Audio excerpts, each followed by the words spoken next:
More than a quarter of Idaho's plane crashes in 2024 were in the most eastern part of the state, places like Burley, Arco, and Twin Falls. Well, so far this year, 2 of Idaho's 3 crashes were also in eastern Idaho. Abby Wilt, now you spoke with a pilot in eastern Idaho about why he believes this is happening. Hunter, that's right. He says the weather changes frequently in eastern Idaho, and the area also sees many different kinds of planes. That includes everything from agriculture planes to recreation planes. He says that, on top of a growing population, could be leading to a higher rate of crashes. We've always had plane crashes. We probably most likely will always have plane crashes.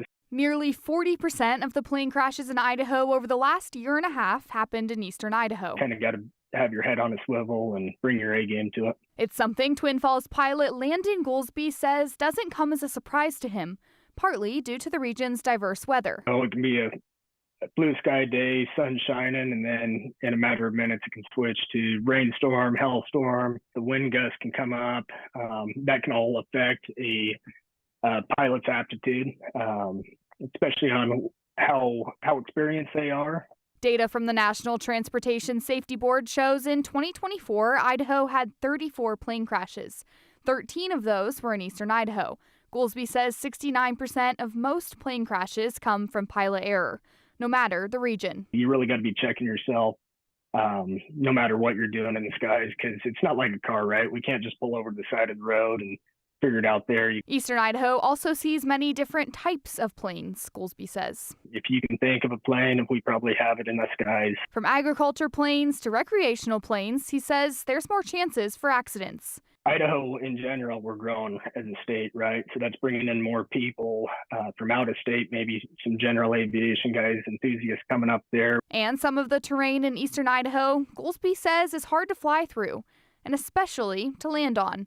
The region has 32 state-managed backcountry landing strips, which he says are more difficult to land on than a regular paved airstrip. They're dirt, grass, gravel airstrips. So they're very challenging, and you got to be a proficient pilot.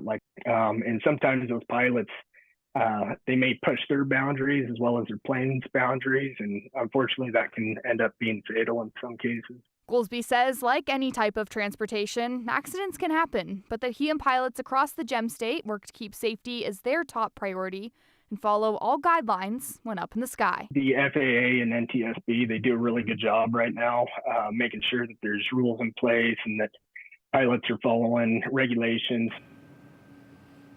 And he mentioned that while he is only speaking from experience, he does predict it's a cause and effect situation too. More people coming into eastern Idaho, so more plane crashes there. Okay, so the big question, comparing it from this time last year to now, has there been more or less in the same area? What's that look like? In eastern Idaho right now and throughout the state, there's actually been significantly less based on that data. So hopefully that trend will continue downward this year. Yeah, thank you, Abby.